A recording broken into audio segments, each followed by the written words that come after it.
Welcome to What the Friday. Dude, what the Friday?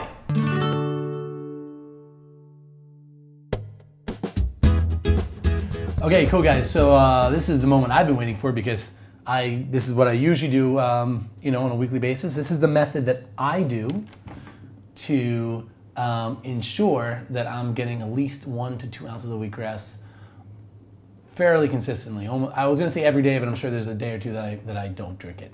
But this is my technique. Again, I'm not recommending that this is the best technique for everybody. If you have half an hour every day to do this, to cut and water and all that stuff, great. But I find doing it as a batch every week, then I'm set for success. And then the next day, I always try to get the fresh wheatgrass and just incorporate it into my juicers because I try to have fresh vegetable juice every day. But if I don't, then I know I have a backup in the refrigerator. And then after that week when the refrigerator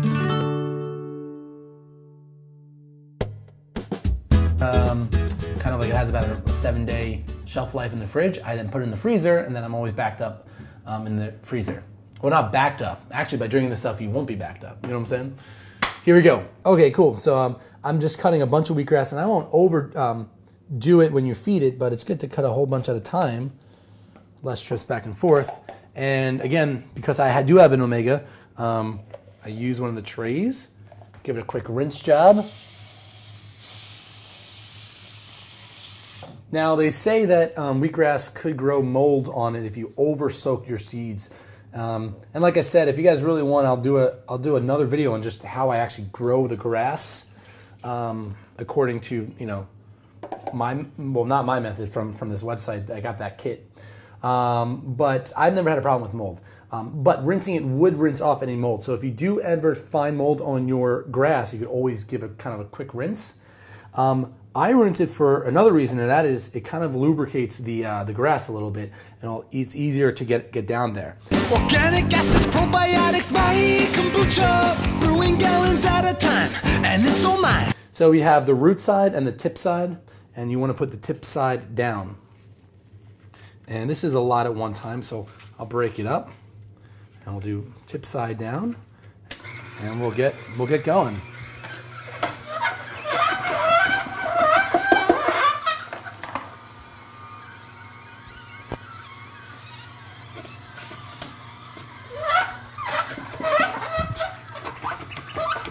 Another reason why I like to do it all at once is that, you're then only cleaning it, one time. I mean, I do actually end up, because I juice about 3 or 4 times a week anyway, I'm taking this thing out. But the times I don't, I still ensure that I have wheatgrass around. Now, remember earlier I showed you the chewing. So this is what just came out. And this is what the chewed wheatgrass looked like.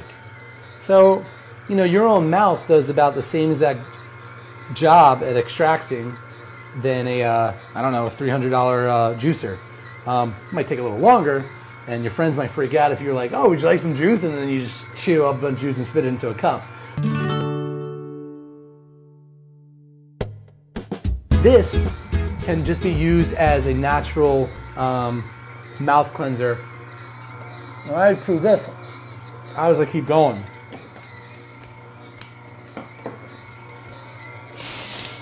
Whoops.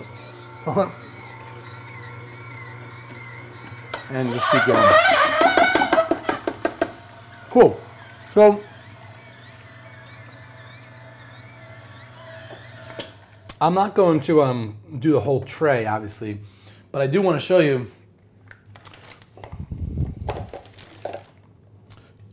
a whole tray. You'll probably get around about 20 to 30 ounces. Like shots. And again, you could get these at any restaurant. I got these at Smart & Final. What I do is I reuse these, so that you could just put them into your dishwasher, top shelf rack. I don't even do that though. I just kind of like hand rinse them when I'm done. And I'll start off by making a bunch of just pure wheatgrass and cap them off. And they stack really easy in the fridge. You have them for you. At the end of the week, if you have any left from the fridge, move them to the freezer. After I do about, 12 of these, of the pure wheatgrass, I'll then start adding in some things that make them a little sweeter. So I found baby carrots work really well.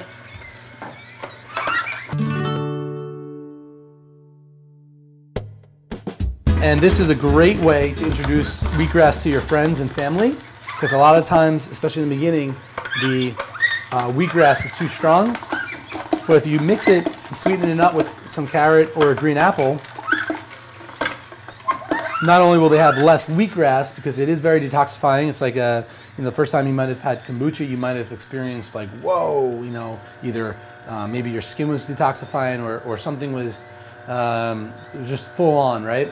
And so, if you're cutting it with carrots or some other fruit juice, or I'm sorry, vegetable juice or fruit, apple, you're doing two things. One, you're getting the taste of the carrot or apple, which is a little more pleasant than wheatgrass, and you're actually ingesting less wheatgrass at a time, so kind of taper your way up. People ask, how much wheatgrass, should you drink? That really, I guess, depends on the person. For myself, I found an ounce or two a day is fantastic, and I try to have it, either in the morning, once in the morning, and then once in the afternoon. And like I said, not so much on a completely empty stomach, but I try to have it in between a meal. For myself, I have it in the morning before I have breakfast, and then sometimes, let's say in the afternoon, as like a snack, about 20 minutes, 30 minutes before I eat anything else, like a whole like a sandwich or whatever. And there you go. You may not be able to tell the difference. I can. Maybe if you could see one just a little greener than the other. But if not, you could put them one on one side, one on the other, or you could just make it interesting, mix them all up, and say maybe it's like a surprise, like which one did I get today.